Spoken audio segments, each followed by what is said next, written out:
الكرام، نرحب بكم من داخل هذا الصرح الأكاديمي من الثقافة، من منارة الثقافة، من المكتبة الرئيسية للمطالعة العمومية تندوف، في هذا العدد الجديد المتجدد من ليالي رمضان، ليالي للعلم للقلم للكلمة الراقية، من هذه الحصة الموجهة لنسلط فيها الضوء على أقلام تندوف الراقية من كتابات وكلمات متعددة في شتى المجالات. هنا في هذه الحصة من أقلام تندوف النيرة التي تسجو في مغامرتها الروائية والكتابات المتعددة من أجل إبراز الموروث الثقافي للولاية. هنا من عروس الجنوب الغربي نستضيف في هذا العدد كتابا ومثقفين للولاية. نستضيف في هذا العدد من حصة أقلام تندوف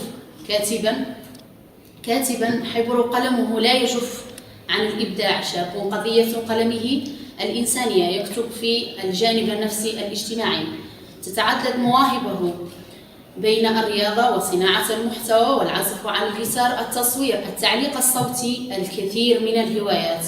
هو نموذج للشباب المبدع. معنا اليوم الأستاذ علي ميموني. بسم الله الرحمن الرحيم، والصلاة والسلام على أشرف المرسلين سيدنا محمد صلى الله عليه وسلم وعلى آله وصحبه أجمعين. أولا شكرا لكم على هذه الاستضافة الجميلة، وصحة فطوركم وصحة فطور الأمة الجزائرية وصحة فطور ناس تندوف. من هو علي ميموني؟ حدثنا عن علي ميموني ومسيرته في الكتابة. بسم الله والحمد لله أولا وثانيا وآخرا. ميموني علي هو شاب مثل كل الشباب، أتيحت له الفرصة لأن يبرز مواهبه ولم يبخل ذلك، والحمد لله. يعني لا أقول أني في الواجهة ولا أقول أني الأفضل ولا أقول أني الأبرز، إلا أني يعني أتيحت لي الفرصة وحاولت واجتهدت، وها أنا هنا، سواء معروف سواء من خلال كتاباتي أو من خلال نشاطاتي الأخرى. زيد عرفنا أكثر عن علي ميموني. هل ولدت بولاية تندوف، ترعرعت في الولاية أو من ولاية أخرى؟ متى يعني بديت مسيرتك الكتابة؟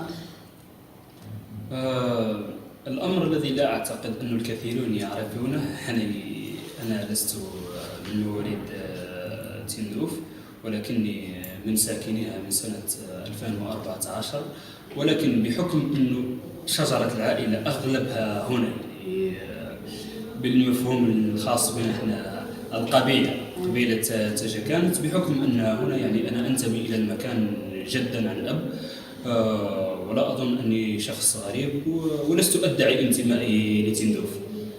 وآخر أيضا كما قلت، يعني لا أعتقد أن الكثيرين يعلمون هذا الأمر، لكني لم أولد في الجزائر، لكني ولدت في دولة أخرى، ولكني جزائري. الحمد لله. من مواليد أي سنة؟ أكيد مواليد 1997. كيف قدر يعني علي ميموني يمزج بين هذه المواهب والكتابة؟ يعني هذا السؤال يعني الحقيقة الجميع يحصر نفسه، وليس يعتقد، يحصر نفسه بين شيئين، رغم أنه الإنسان يعني سبحان الله أعطاه الله بعض القدرات، وخاصة ميزة العقل التي ميزه بها عن سائر مخلوقاته سبحانه عز وجل. يعني هذه الميزة التي يستطيع الإنسان استغلالها في أي شيء وأيا كان مهما كان. الأمر متوقف فقط على إرادتك أنت كشخص. يعني الكثير من المرات أجد أشخاص يقولون يا فلان أثبت على حاجة واحدة، أنت كاتب، رياضي، عداء، جيتاريست، رسام، أثبت على حاجة واحدة، رغم أنه يعني ليس بالمهم أن تثبت على شيء ما، ولكن المهم أن تكون أنت كشخص يعني تحب ما تفعل.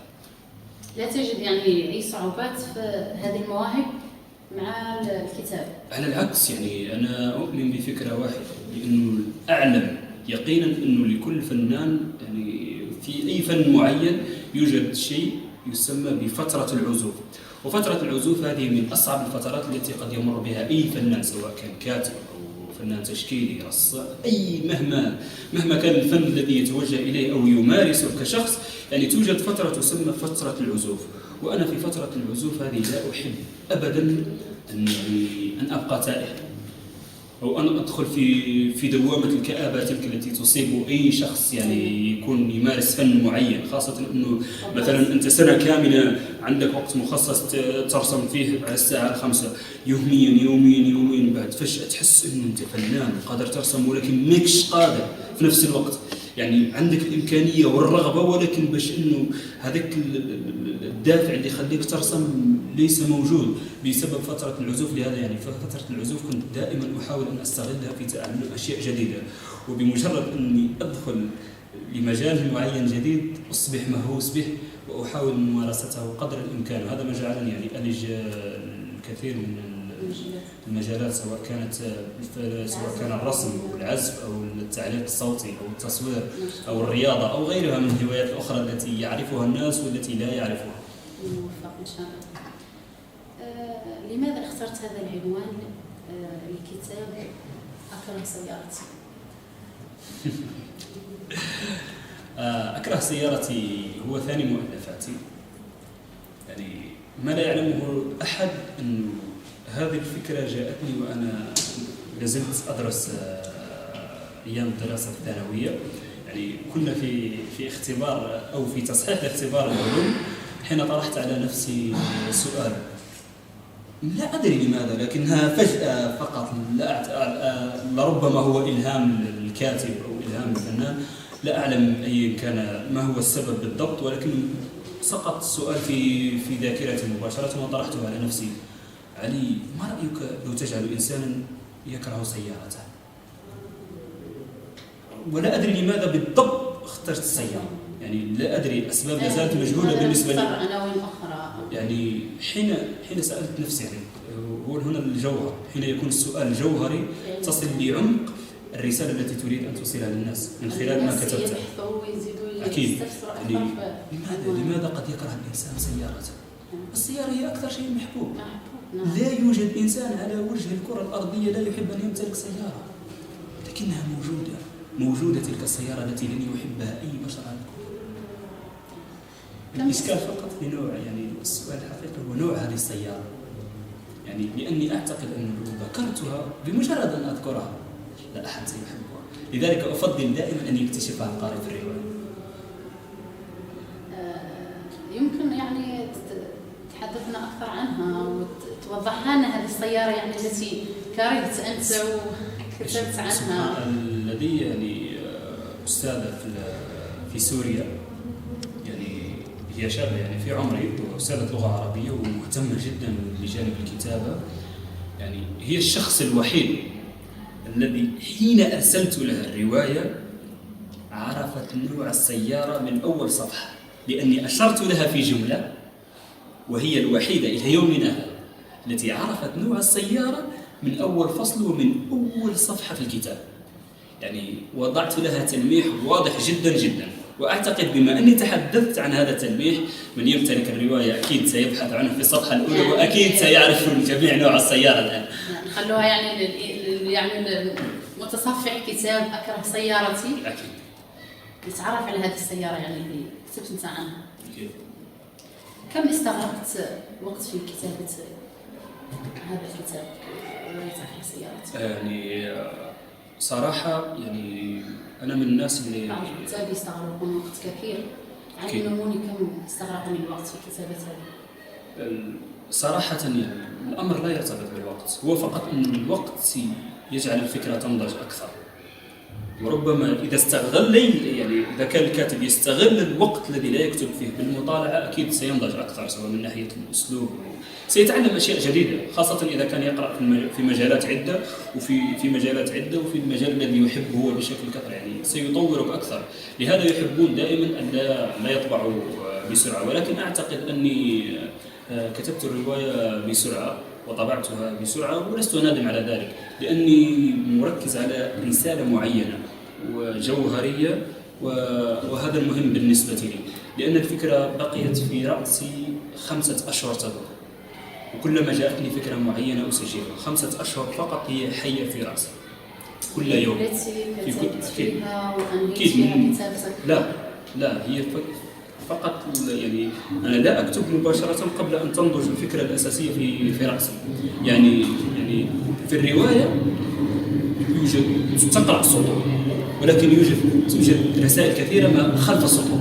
يعني إذا كنت أريد أن أجعل ما خلف السطور غامض ومثير ومهم ومفيد أيضا، يعني لا يجب أن أكتب مباشرة حاليا وأركز لا أستعجل. لهذا يعني دائما آخذ فترة طويلة جدا أدرس الرسالة في رأسي. لهذا يعني فترة 5 أشهر أنا أعالج الأمر، كل مرة أكتب أفكار معينة كرؤوس أقلام، ومدة الكتابة تقريبا 6 أشهر. وكانت في فترة يعني للأسف في فترة التي كان فيها جميع سجين بيتي في فترة الكورونا. كيف كانت بدايتك في الكتابة؟ ولو أني أخذت سؤال لا بأس، من الأحسن يعني نطرحه من بداية الأمر، لكن لتشويق يعني عنوان هذا الكتاب. نحن يعني في شهر رمضان، ولكن البداية كانت بداية غزلية. يعني سبحان الله يقول لك أنه دائما لتختار ما تكون عليك أن تختار المحيط الذي أنت به. كنت في محيط يعني بين 13 صديق وأنا الرابع عشر، كلهم مهتمون بالشعر. حين كنت أدرس في الفترة الابتدائية ولم أكن أفقه في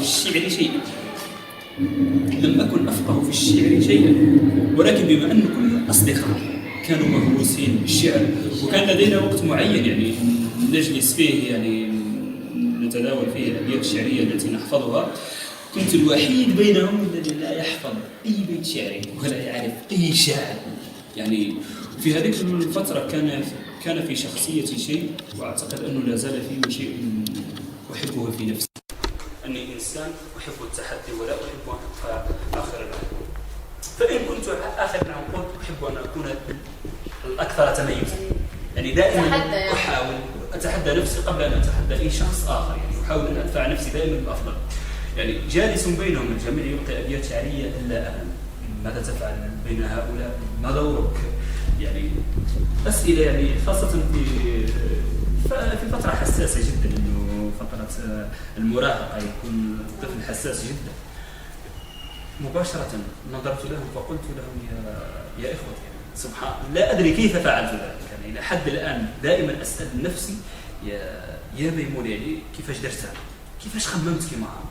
نظرت لهم جميعا فقلت يا أصدقاء، الحب فعل فعال وليس كلمات تقال، ليست من الشعر في شيء.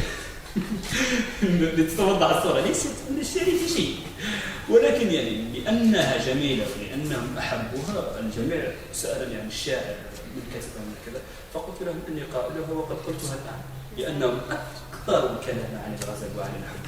يعني ونحن أطفال يكون الحب مازال طاهر، يعني لم يتلوث بعد.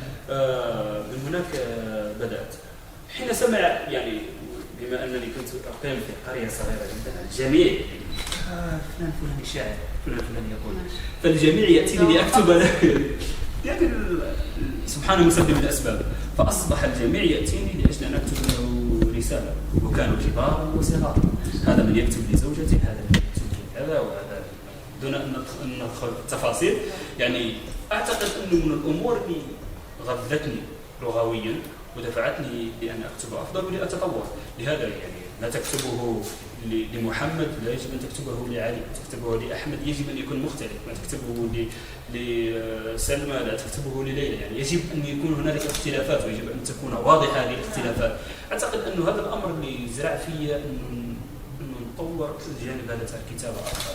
يعني هي مراحل، مباشرة وصلت إلى مرحلة الإلهام، مرحلة عزف الكتابة، ومرحلة يعني هي النهائية التي الحمد لله التي أعتقد أنها صعبة جدا الوصول لها، ولكني الحمد لله الآن أستطيع أن أكتب عن أي شيء في أي شيء في أي وقت وفي أي مجال. لماذا وقع اختيارك على الرواية والقصة دون غيرهما من الأجناس الأدبية؟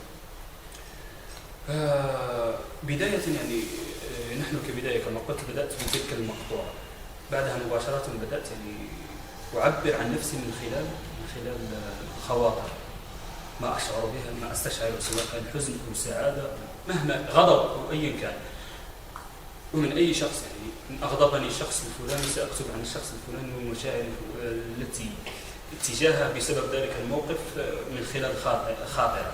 ولكن مع الوقت لا أدري، شعرت أنه غير كافي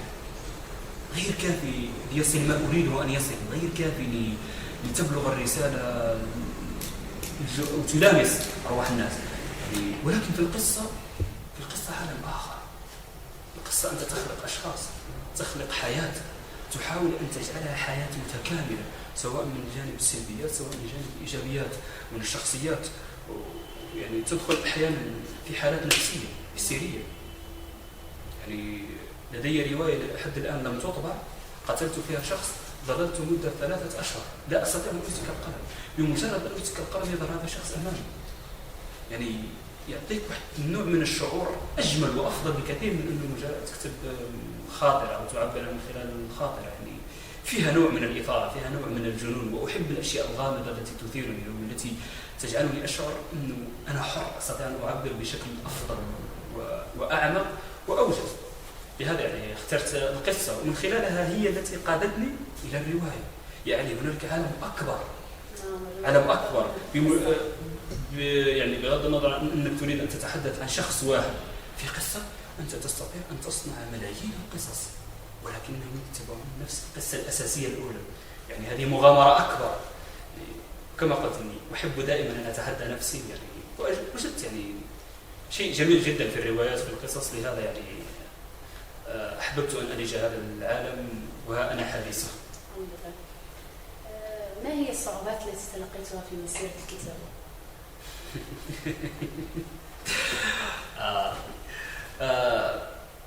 الشيء الأول الذي يجب أن يعلمه أي إنسان، الفن لا يصنع منك إنسان غني. والفن يعني لا يجعلك إنسان متقبل بين المحيط بين ليلة وضحاها. يعني ستعاني الويلات. عانيت في جانب من أساتذتي، عانيت في جانب من أصدقائي، من أقربائي، لأن الجميع يعني سيحبك في جانب ولكنه سيرفض الجانب الآخر، خاصة حين تتوصل لأشياء تكون حقيقية. يعني حين تنقل الواقع بشكل خيالي ويحس ذلك الشخص وذلك المحيط أنك تنبش في الجانب السلبي الخاص به، يعني ستجد مقاومة، وستجد مقاومة من كل النواحي. ولكن أكثر مقاومة قد تهد أي شخص هي الجانب المادي. يعني لطباعة كتابي الأول زنزانة 1.1 اضطررت أن أبيع كاميرتي في الفترة التي كنت مهووس جدا بالتصوير، وكنت كنت بين الدراسة إلى آلة التصوير. يعني كانت فيها لقمة عيش، أعمل مع الجمعيات وحصلوا لي مبلغ معين أضمن به مصروفي لأسبوع. فتخيل تضحي، يعني فيها تضحيات، فيها معاناة من كل النواحي، وخاصة الجانب النفسي ستعاني من الرفض، لن يقبلك أحد. ولكن بمجرد أن تثبت نفسك وتثبت وجودك وتعمل بجد وتكون رغبتك شديدة في هذا وتوصل الرسالة، سيحترمك الجميع الحمد لله. وهذا أجمل شيء يعني في هذا الجانب.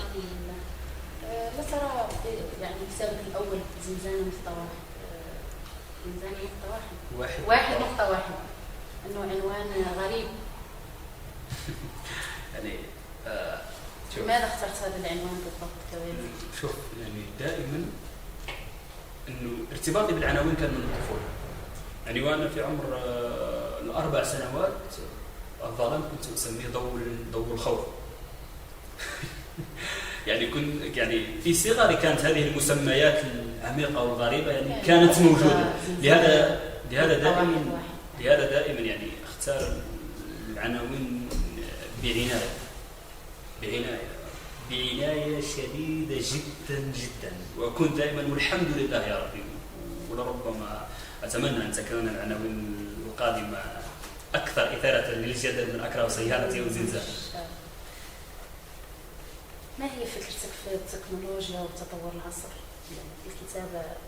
هل يعني نظرتك خاصة ممكن يعني ينعدم الكتاب في هذا العصر يعني اللي صار كل شيء في التكنولوجيا، يعني كل شيء متعلق بالتكنولوجيا والمطالعة. أكيد التكنولوجيا هي العنصر الأساسي في حياتنا. لا، هي سلاح ذو حدين، ولكن متى تصبح ذو حدين؟ الحد يعني مرتبط بالشخص. في الوقت الحالي أصبحت التكنولوجيا يعني لا بأس، يعني عنصر أساسي ومهم الحياة. لمصدر المعلومات، للدراسة، للعمل، لكل شيء، يعني لا ننكر ذلك. ولكن هي مهما وصلت درجات التكنولوجيا أكثر وأكثر، يعني هي لن تستطيع أن تكون بمثابة الكتاب. يعني شئنا أم أبينا سنعود إلى الكتاب. يعني حتى في التكنولوجيا، حتى في الجانب التكنولوجي يعتمدون عليها كتابيا، في مجلدات، في كتب. يعني لا نستطيع. ربما قد يقل الإقبال قليلا، ولكن وقت الحاجة للناس الشديدة دائما ستكون عودتنا للكتاب. وكما قلت يعني الأمر مرتبط بالشخص. إذا كان الشخص هذا واعي سيستفيد من هذا الجانب قدر الإمكان. وإن كان مجرد شخص يعني يضيع وقته في السوشيال ميديا، فهذا الأمر راجع له كشخص ومرتبط بوعيه كشخص. هل في يعني روايات أخرى حضرها؟ كنت سأطبع من فترة قبل 4 أشهر روايتي في أدب الصحراء المعنونة بهدات نيودات، وهذا العنوان بلغة الفراعنة. هدات نيودات يعني عندها مدلول معين، لهذا اخترتها بلغة لو كنت أود أن أعطي المعنى مباشرة لكتبته باللغة العربية الفصحى. لماذا اخترت بالضبط لغة الفراعنة؟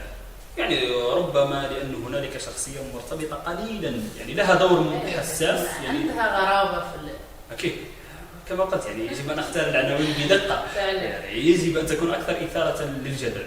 ولكن بعد أن قرأها الكثير من الأساتذة، سواء هنا في الجزائر، سواء في العراق أو في الأردن، أو الأساتذة الكبار في هذا المجال، يعني وأستاذي أيضا الذي لا أستطيع نسيان ذكره، طاهر محمد علي، يعني هؤلاء الأشخاص يعني ثلة يعني لها رأي حكيم. يعني إن أعطتك الرأي فعليك أن تطبقه. بعد أن يعني أعطوني يعني بعض الهفوات في الرواية أو بعض الأخطاء، تراجعت عن النشر وتوقفت، رغم أني أعلنت عنها في حصة مباشرة في الشروق نيوز، إلا أني تراجعت تماما بعد قراءتهم. رغم الحمد لله أني تراجعت، لأني توصلت إلى أفكار أكثر عمقا وأفضل مما أنتجته في المرة الأولى. يعني كما قلت في أول كلامنا، أنه دائما الفترة التي تتوقف فيها عن الكتاب، مجرد أن تطالع وتقرأ أو تبحث قليلا سيزيد نضجك أكثر.